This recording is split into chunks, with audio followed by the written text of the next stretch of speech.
Play clock at 5. Pass is intercepted at the goal line by Malcolm Butler. To Henry. Quick snap. Breeze. Pass is incomplete. No flag for Tommy Lee Lewis. Got him at the 40. It's Thomas at the 50. Skipper going free to the 30. To the 20. Thomas to the 10. Denver's going on the New England.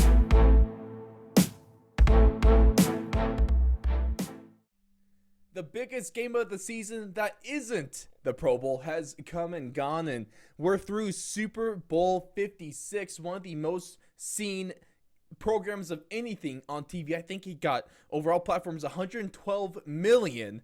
So that just goes to say that no matter what happens, the NFL is king. But ladies and gentlemen, we finally have a champion crowned for this season of football. It is the Los Angeles Rams.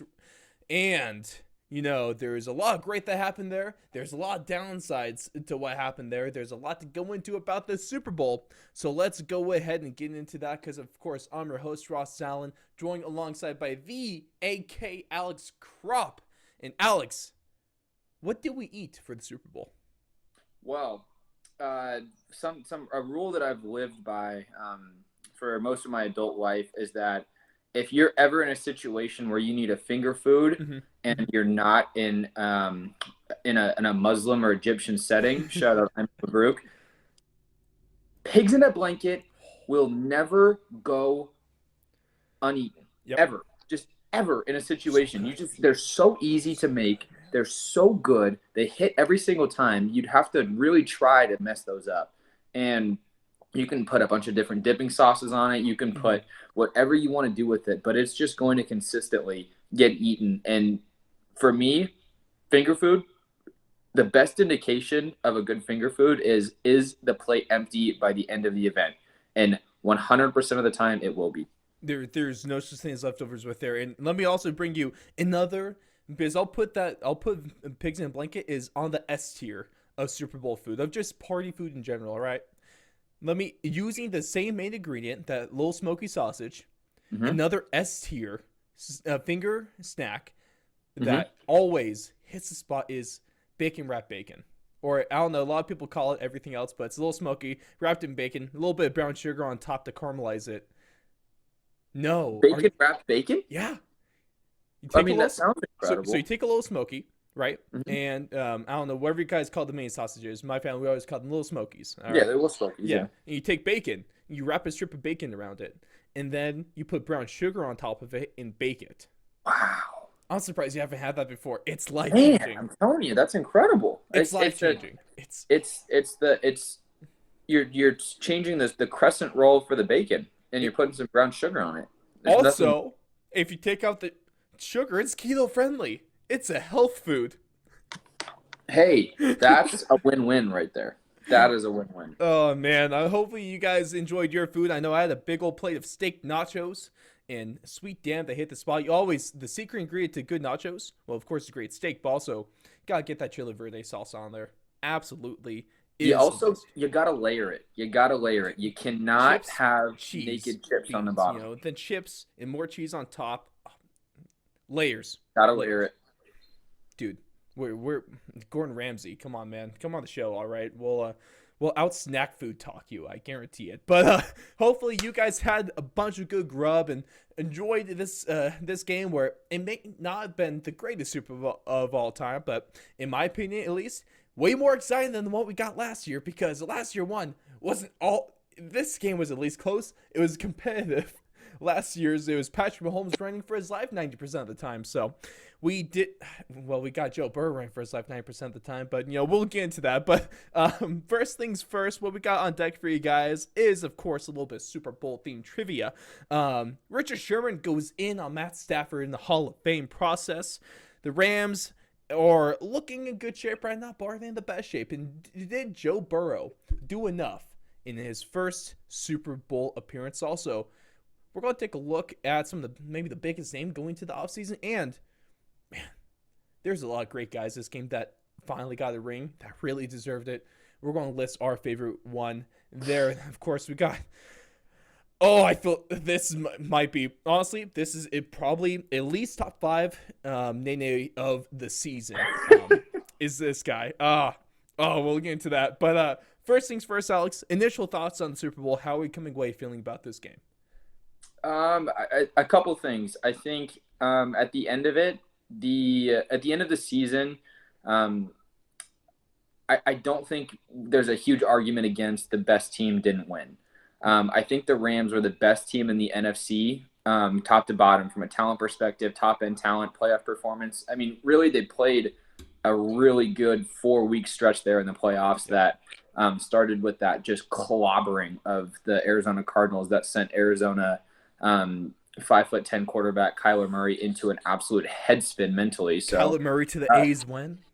Geez, man, that's just it's crazy how much of an up and down season that the Rams had this year. It started with a bang with that win over the Bucks. I felt like everyone was like, "Oh my gosh, like Rams to the Super Bowl, it's gonna happen, it's gonna happen." And then you hit a skid. Matt Stafford's not playing well. Is there an injury? Robert Woods goes down. You bring in Von Miller, and you really cement this. We're gonna go all in to win in the next 1, 2, 3 years, and it really just all kind of came to fruition. They played a really good playoffs.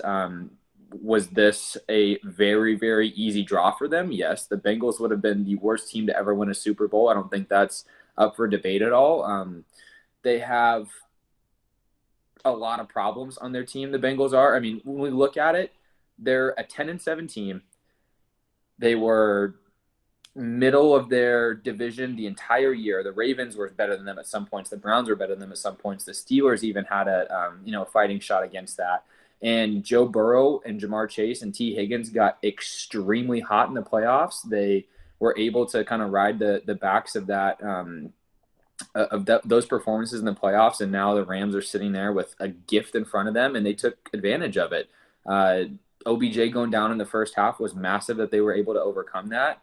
I mean, they're blocking for the entire second half. Their tight ends were getting mashed every single time, and they even had their starting tight end for the game go out with a shoulder injury, and it came out later that he really just got benched because he was just getting dominated in the run game.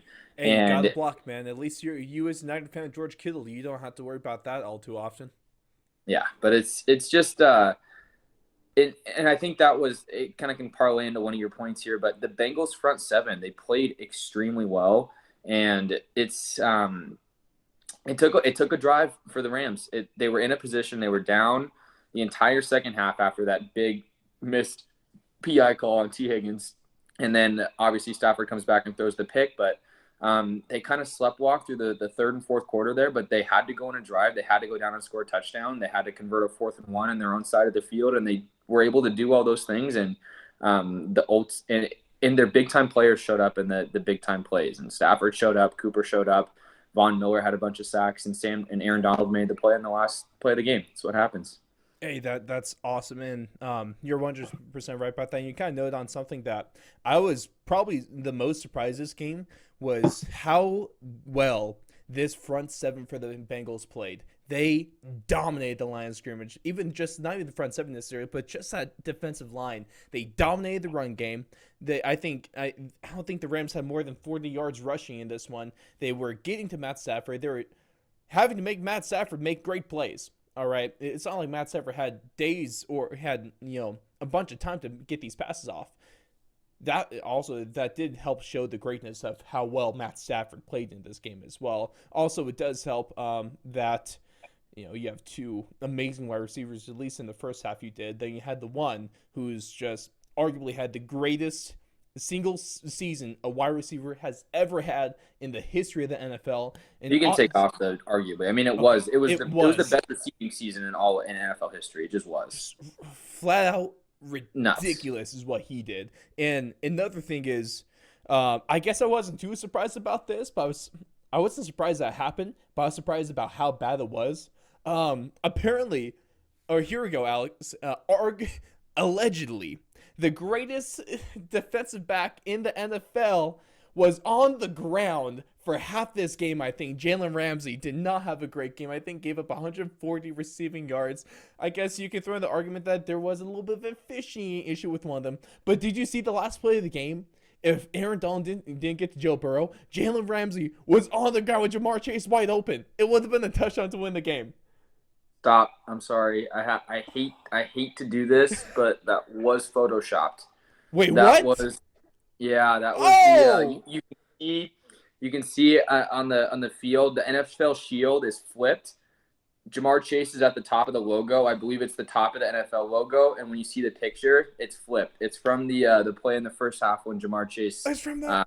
burned Ramsey. Yep. Whoa, okay. Yep. Okay. You've been interneted. I've been duped. I've been bamboozled. You've I've been been gotten. Yeah. But it happens to the best of us, and it's especially for someone as Twitter as much as you. I'm shocked. I think you need to go back to the drawing board with some of your defenses. I am shocked. I am appalled, and I am downright disappointed in myself. Should be. I am. You want to take 5? My. But Wow. I will say. I feel like that one. Man, what was that one? Stephen A. Smith. That one meme he did. It was like, we've been bamboozled, deceived, run amok, and flat out deceived, or something like that. Something. Yeah. All right, let's continue. What Maybe. Wow. Bottom line, though, Bottom line. Jalen Ramsey did not have a great game. 140 yards was in Photoshop, though. That's fact. No, 140 yards was in Photoshop. 75 of those were Photoshop, but not 140. Not all of them. But, Jalen Ramsey was the one big horse on the Rams that you would say maybe didn't show up. Cam Akers is not really – I wouldn't consider him a horse right now in the Rams, but every other one of their big-time players showed up in a big way. Mm-hmm. Absolutely, they did. And what do you think about the whole officiating ordeal going on in this game? Obviously, there are plenty of missed calls on both sides of the field. There were bad pass interference calls that were called. There was the Logan one, the holding pass interference that definitely wasn't there, and that ultimately led to the Rams getting that late touchdown. There was a whole where T. Higgins. Yeah, he did grab the face mask of Jalen Ramsey. That probably should have been offensive pass interference on that play, and that led to arguably the biggest play of the game right out of the game in the second half.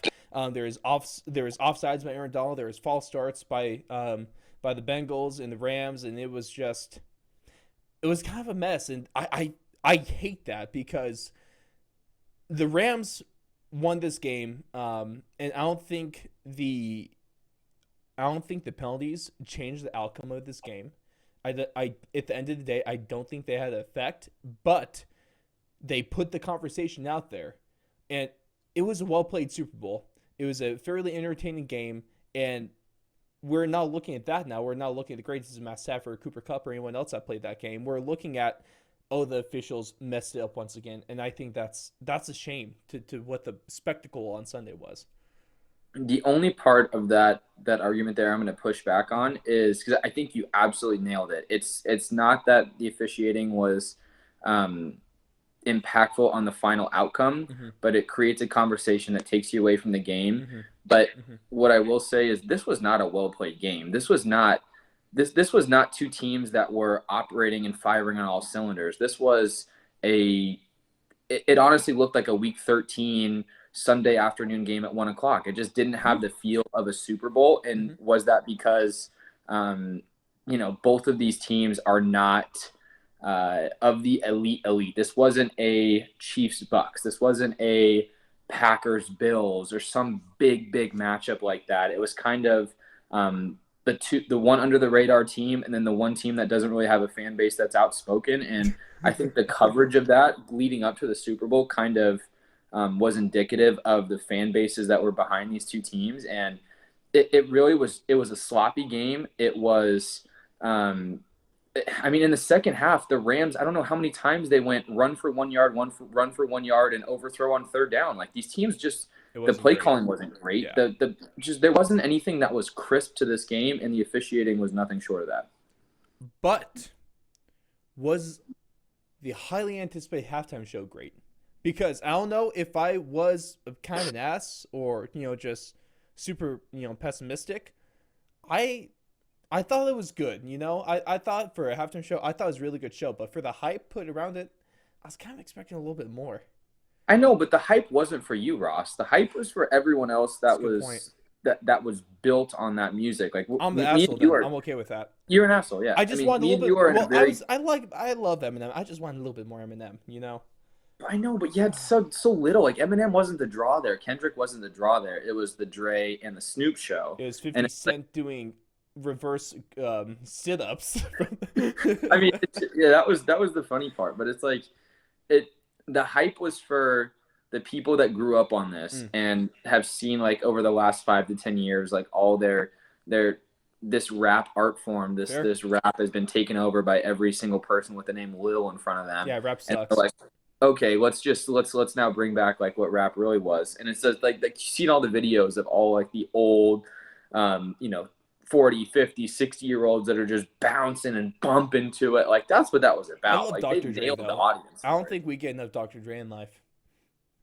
I agree. I think Dr. Dre's incredible. Like I'm that's the one thing I I'm didn't forget ashamed about of. him, Alex. I didn't forget about him. I'm super jealous of USC because they have such a good tie with Dr. Dre, and that's the one thing I can say that USC does better than UCLA. But Who's UCLA have in the music industry? Well, we had Puff Daddy's son on the football team for a while. Oh, that's right.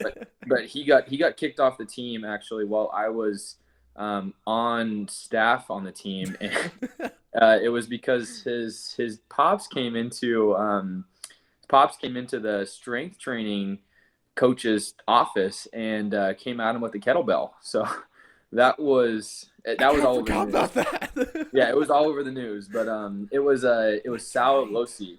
Do you remember like 10, 15 years ago, there was a Jets, it was a random Sunday afternoon game, and someone was running down the sidelines on punt coverage, and one of the Jets coaches tripped him on the sideline. He stuck his knee out.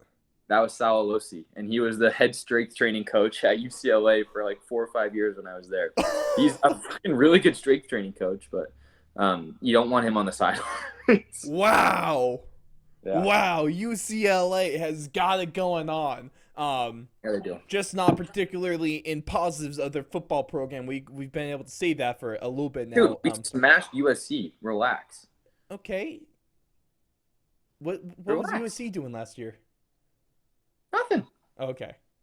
But relax. School pride. Good job, UCLA. Love you. But Boise State. Even though UCLA probably smashed Boise State. Is what it is. But I know one thing we could agree on, Alex. Yeah. Go Aggies. There you go. Go Aggies. Go Aggies. Go Aggies, ladies and gentlemen. Utah State. Shout out.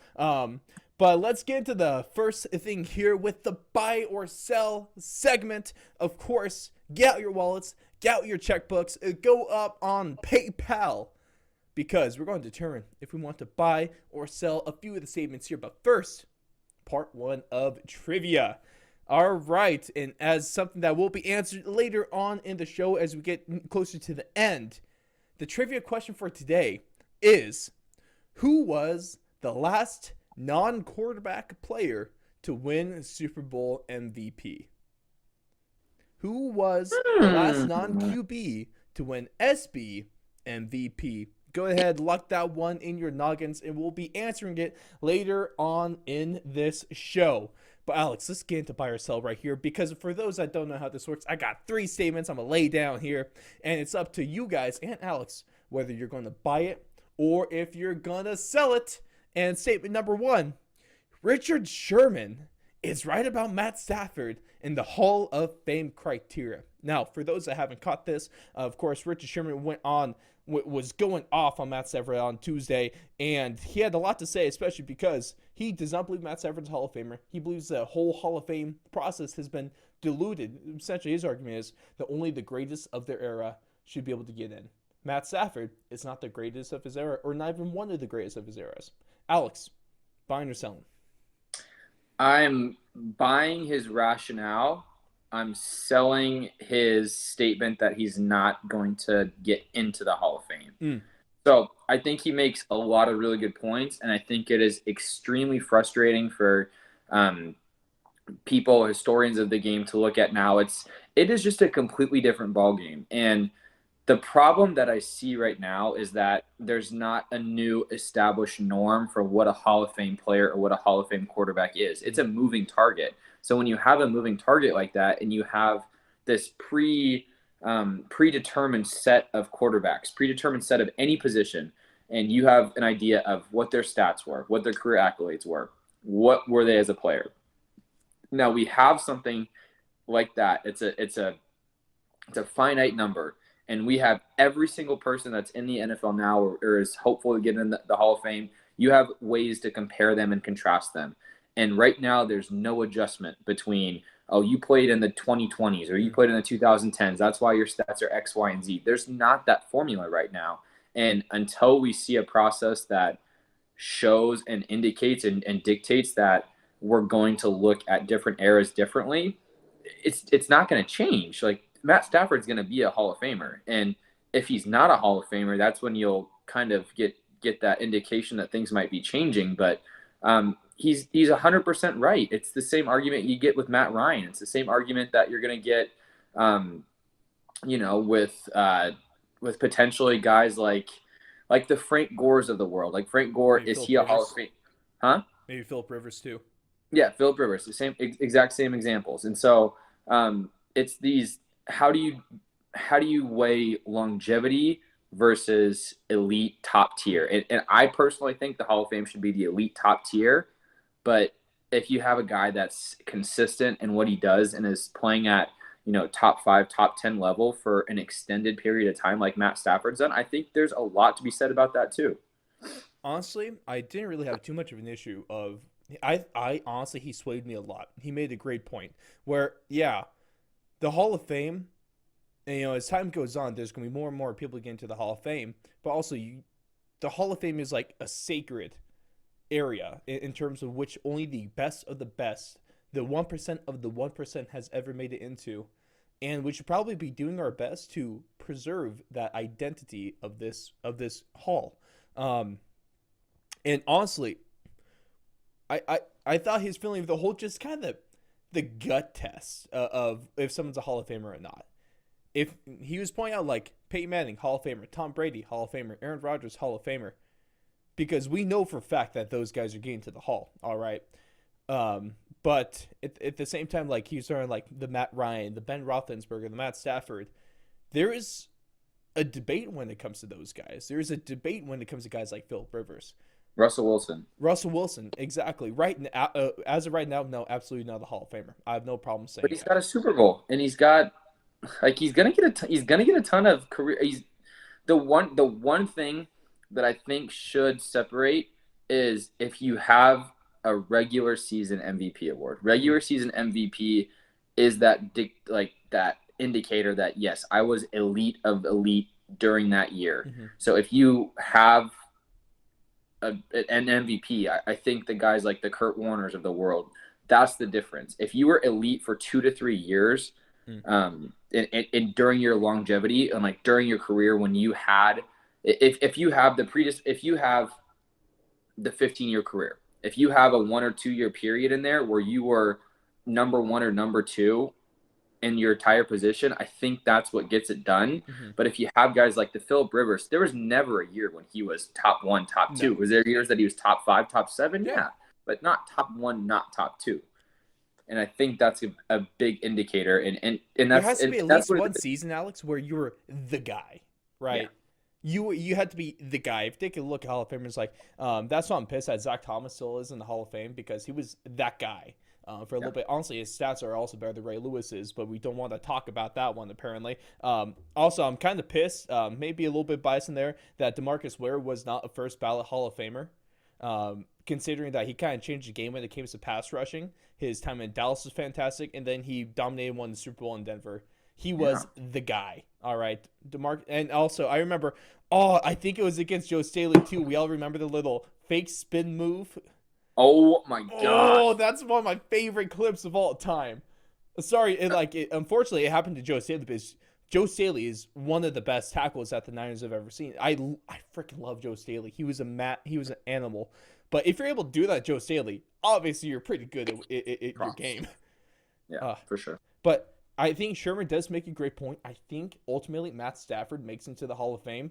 But I wouldn't be opposed if we make the process stricter to get into the Hall of Fame.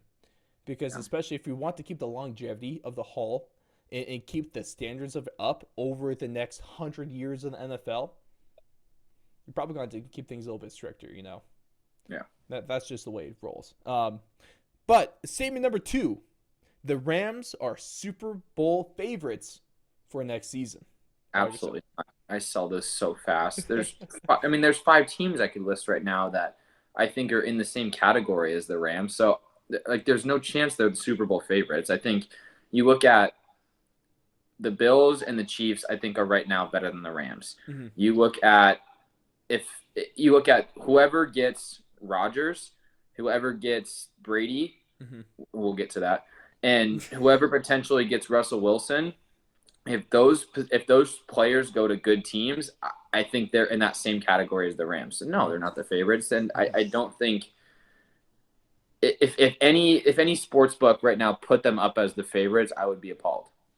And I haven't seen anything yet, at least. But also you got to take a look at some of the key free agents that the Rams have going onto the market. Those include OBJ, Von Miller, which of course Von Miller is going to go back to the Denver Broncos.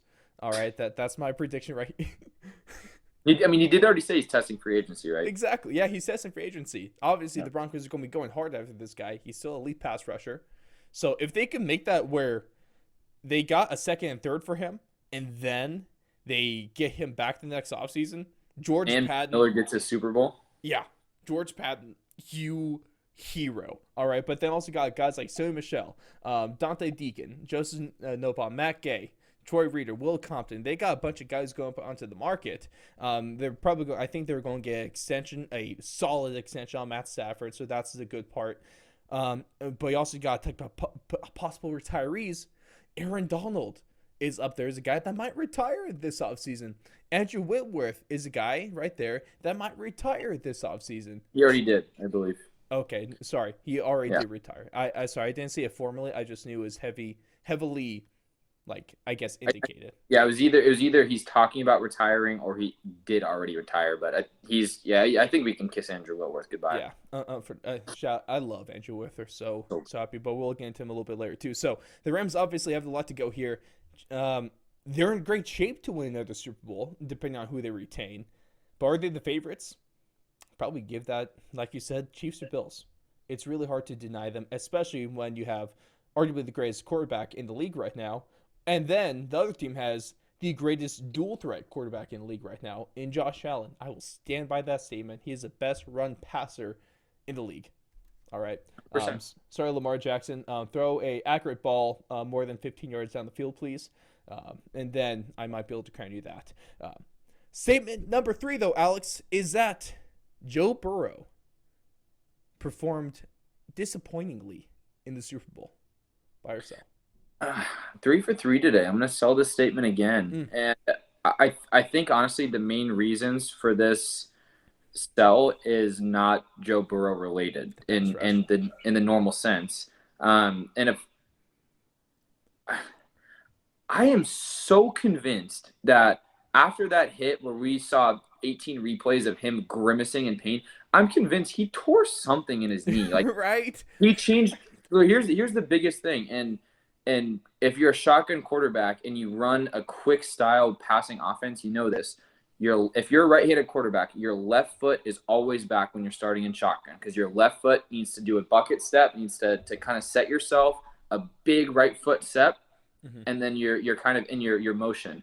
For the entirety of the game after that injury, Joe Burrow was already in. He was cheating his whole entire stance. His right leg was way back. He was almost turned already before he even took the snap, and he could not drive off the back foot.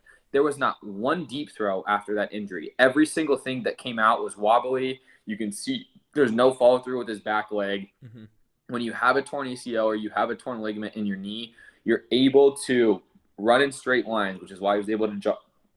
Which is why he was able to jog off the field, which is why he was able to move up and down within the pocket. But you're not able to drive off of it. You're not able to torque off of it, and you're not able to do a lot of shuffling movements. And that's all that he was restricted by in the second half. So I would not be shocked if they came out and they said he tore his MCL or his PCL or something like that. Or something happened. Right?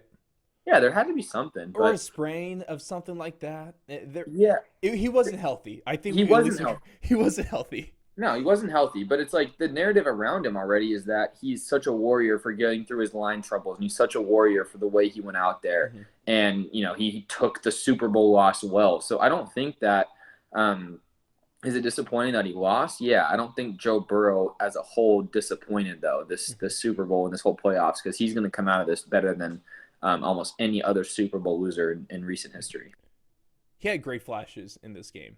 He had great, or at least early in the game, he was putting great touch on his footballs. He was making good decisions with it. He stayed out of the the turnover category, at least when he was going, and didn't fumble. No, didn't fumble. Really, really impressive with how many times he got sacked 7 times. I believe the total number this postseason was 19. That's tied for most all time in postseason. This offensive line is just atrocious. It's so just atrocious. And the thing about this is that the Bengals can be legitimate Super Bowl contenders and damn near close to favorites if, here we go, at least the first 4 rounds, Alex has to go, I would say in order, right guard, right tackle, center, left guard. Just draft those positions as much as possible. Free agents, hit that free agency market. So re-sign everyone, all right, because you already got a Super Bowl contending team. Re-sign everyone. And then upgrade your offensive line, and that is going to be your sole focus, because if Joe Burrow gets offensive line and isn't running for his life 80% of the game, it's going to be real damn hard to stop this offense, just like if you give Josh Allen a legitimate offensive line to run game. And look what he's a phenomenal quarterback. Joe Burrow is already he's probably top, off my head, 7 quarterback in the league right now. Joe Burrow? Yeah. He's in that 8. category. Yeah, he's not in the Josh Allen, Patrick Mahomes category. Yeah, not yet though. Right at least he's right under it. He's like, if those are S tier, I'll put Joe Burrow in the A tier right now. He is a great quarterback. Just protect him, please, because I just want to see Joe Burrow healthy for more than 3 seasons. Is that too much to ask for? It might be. I mean, we still don't know. He could be in surgery right now for all we know. Exactly. Well, it's at time of recording, so it'll be late in the evening. Normally do little morning surgeries, so surgeons, I'm sure as well, Alex, they probably don't like to work late unless they need to. Very true. Very, very true. I remember I got wheeled into the surgery room at like 7 in the morning. Oh, not fun. Yeah. Also, just surgery in general. Surgery in general, not fun. Don't do it. Yeah, hot take of the day. Surgery, not fun. Surgery sucks, guys. Don't dispute that. But that's going to do it for our buy or sell segment of the show there. Let us know your thoughts, whether it be on the YouTube comments, Rumble, no, you can't leave anything on Spotify. Leave 5-star review over on Apple Podcasts. Right? Hit us up on Twitter, Instagram, pretty much anywhere you can find us. You can even send me an email. And technically, you could find my address and send me a letter if you really want. I do accept carrier pigeon though. Actually, I prefer carrier pigeon. So just keep. Do you have a Dropbox area for your carrier pigeon? I'll put a little stand up. I'll put a stand on the mailbox. Okay, that'll work. Yeah, absolutely. Honestly, that'd be kind of cool. All right. But we're going to move into one of the last segments of the show here, and that is shooting blanks with 8K. We don't got the production value, so we make noises with our mouths. Yeah. Bang. Even better. Oh, I wish I was in the country and outside. So honestly, one of these times I'll record outside seat. I'll record the gun range. So I'll just like shoot my own gun, for the sound effects. Yeah, because I'll be honest with you, I'm not going to be any help shooting blanks. Oh wait, there's that. Also, I wonder what the gunshot would do for just the audio gain and. I'm trying to normalize it. That'd be. Yeah, Riverside might be pissed at you for that one. Maybe a little bit. But we got 3 statements for Alex, and it's there's a blank either the beginning, the middle, or the end. And it's up to Alex to fill in the blank with whatever he decides and desires to fill in with. It could be a sentence, it could be a word, it could be an essay, it could be just a grunt. I really don't care. It's up to him. I'm sure eventually we're going to get an answer where a grunt. It might be the best response to it. So just stay tuned for that one. All right, go ahead, hit that subscribe button on YouTube, Rumble, or just follow us on Spotify, Apple Podcasts, anywhere that you guys are tuning in from. But statement number one, Alex, Matt Stafford is a top blank quarterback of all time. He's really right off the top of my head, I'm gonna say the number I keep looking at is a top 30 quarterback. Mm-hmm. He's a top 30 quarterback of all time. He's got the inherent talent. He was the number 1 overall draft pick. He's got the longevity. He's got a Super Bowl ring now.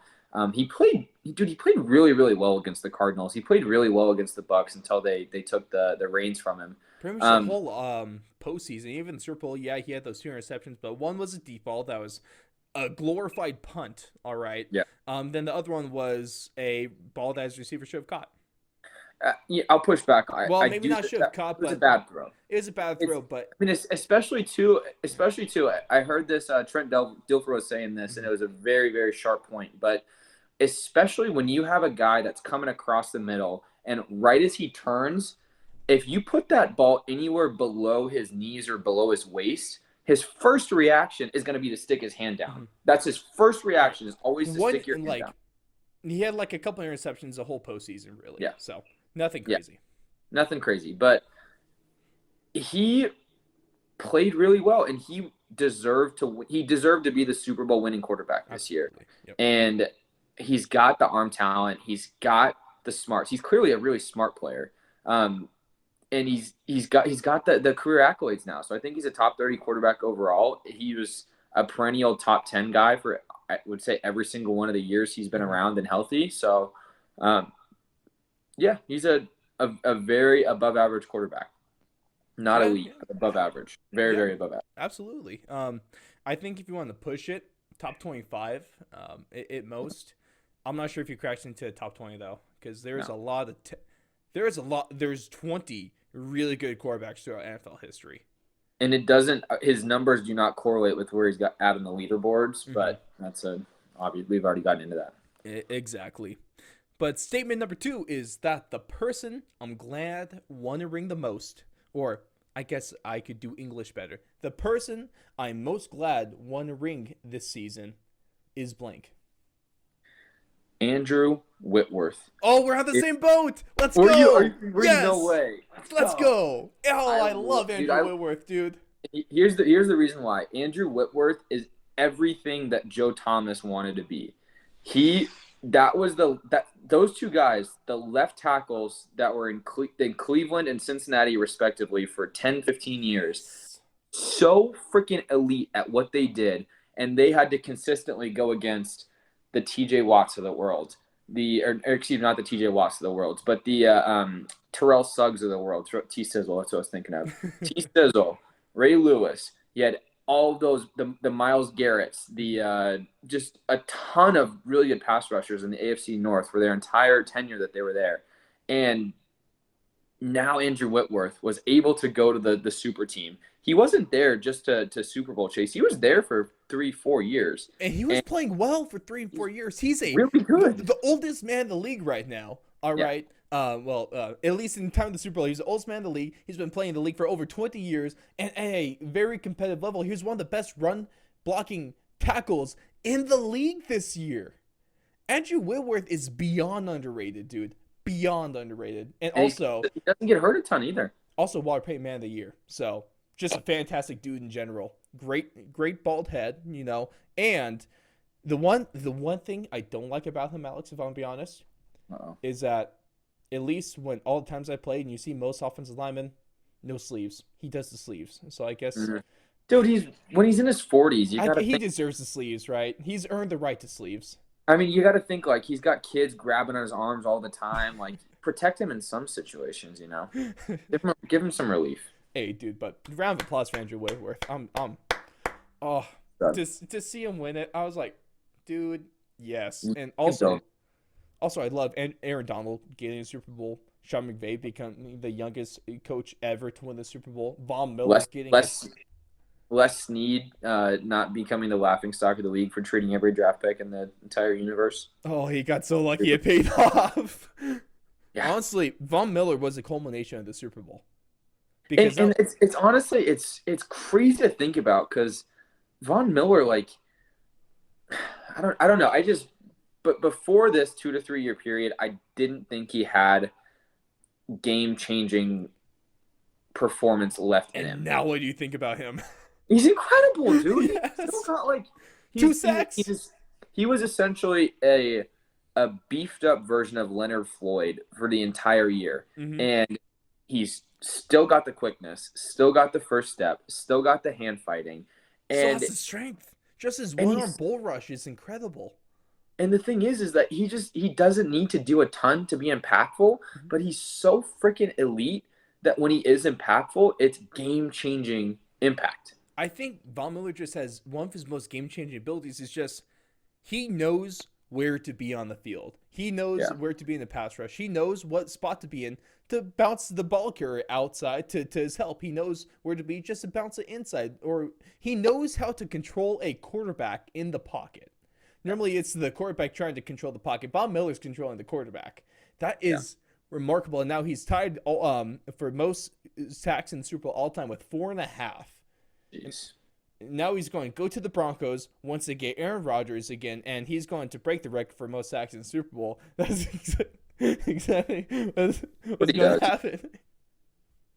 Just freaking crazy. Let me dream, Alex. It's not gonna happen. It is what it is. Wow. You're gonna need Rodgers. Maybe you might need Rodgers and Wilson to turn that team around.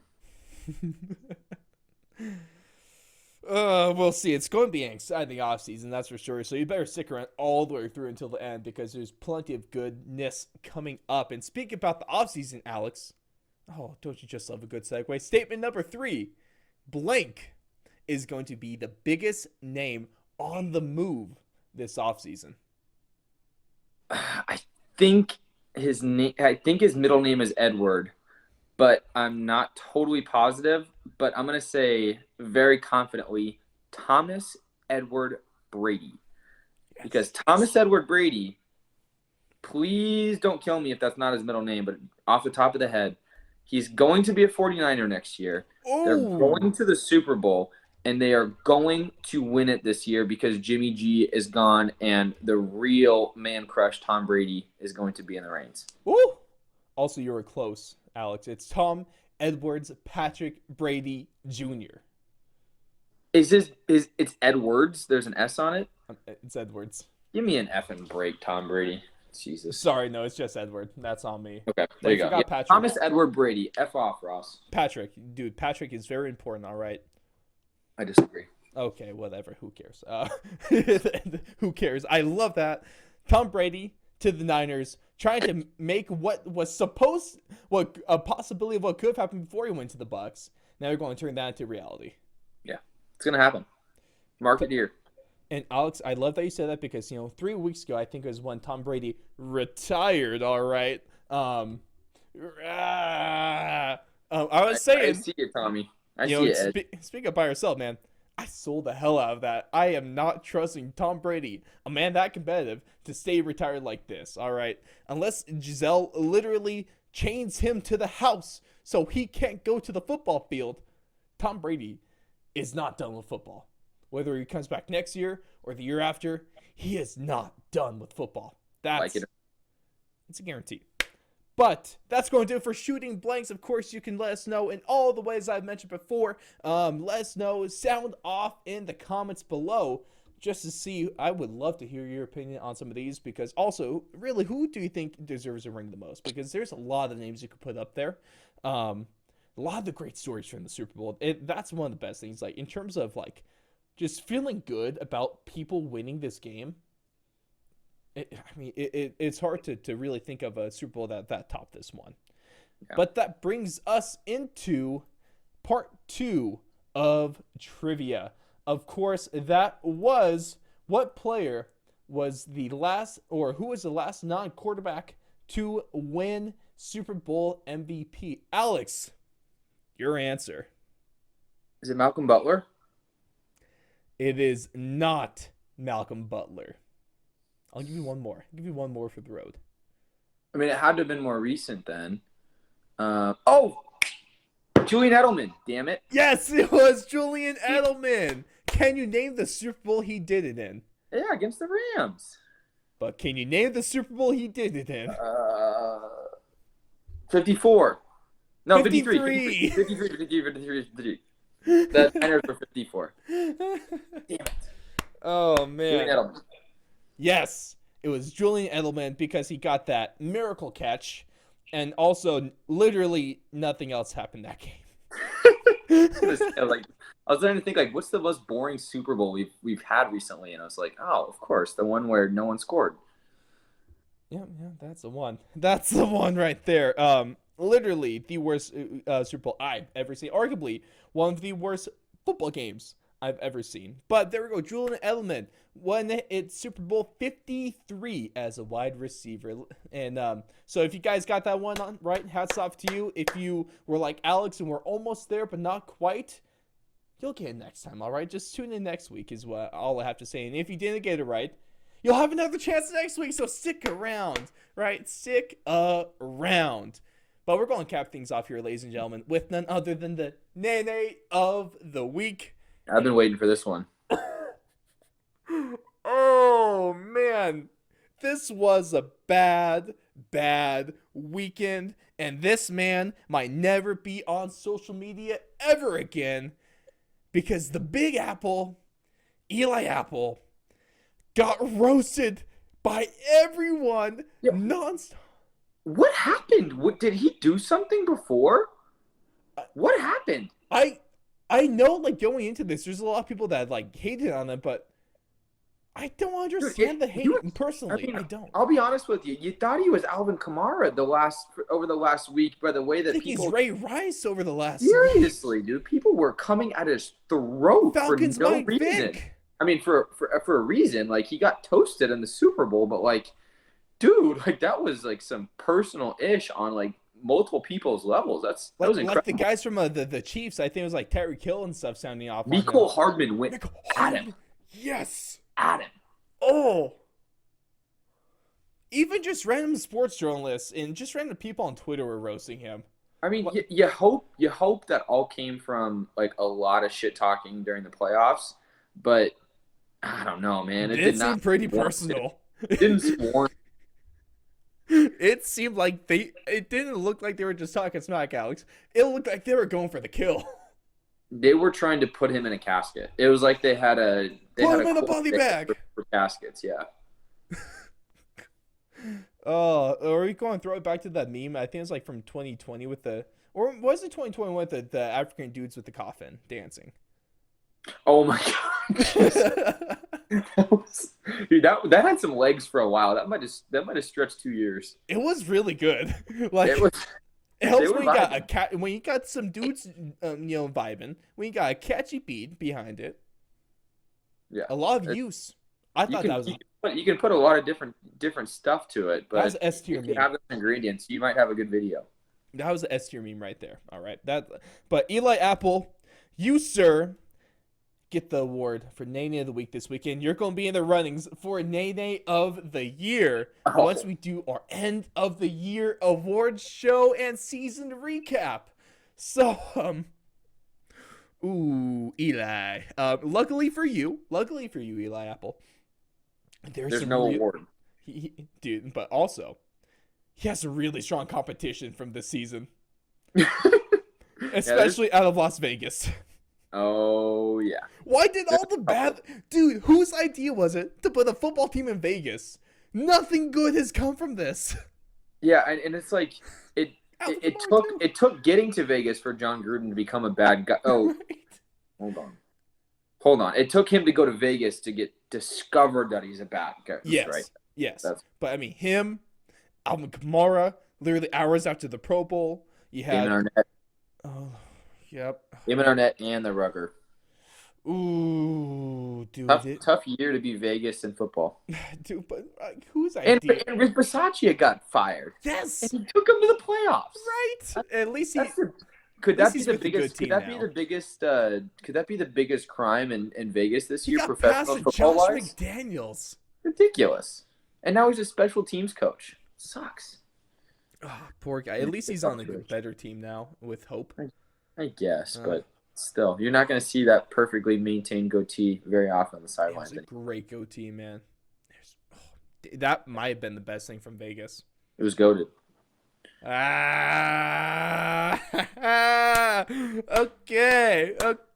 On that note, we're going to cap things off here, ladies and gentlemen. Thank you so much for tuning into our breakdown of Super Bowl 56, the biggest game of the season, and unfortunately, the last game of the season. So, let the seasonal depression kick in.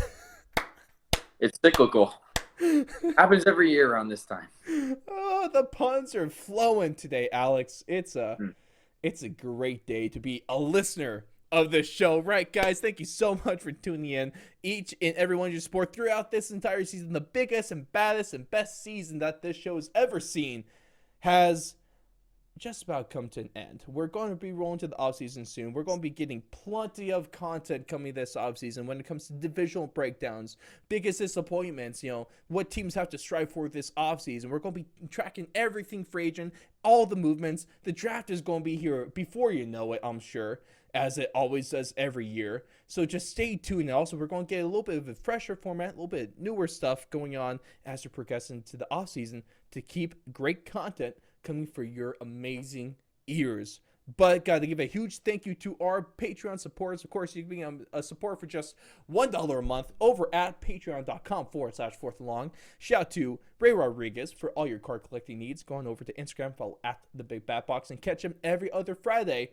At least most of the time, because we did miss one last week because, scheduling issues. But, it's okay. It happens to the best of us every once in a while. But he'll be back, Card Stonks, every other Friday. And shout out to Ryan Watson and Neil Wiley. But Alex, your thoughts on Super Bowl 56 in one word or phrase? So I'm gonna draw this one out a little bit. This is not going to be a traditional one. Super Bowl Sunday is a sacred day. The day after is a sacred day for your significant others, your Valentine's Day special someone. But the day after, February 15th, the day we're recording today, is a very, very special day as well because it is day number 1 of the 2022 NFL offseason. Boys, it's here. Get fired up. Alex, fired up. Only you could get me fired up for no football, and I appreciate that. There you go. Not the hero we deserve, but the one we needed. Shout out to Alex Krupp, ladies and gentlemen. It's been a hell of a season. And it's going to be a hell of a offseason, so you got to stay tuned, all right? But just thank you. You guys have been amazing over on Twitter. Just amazing the numbers you've been putting up on the show, and it's only becoming stronger as the seasons continue. So all I can do is say thank you because you guys really do mean the world, and you make this show run. But with that being said, what a season, what a ride. We'll see all of you in the offseason, all right? So go out, have a blessed day. We'll catch you in the next one.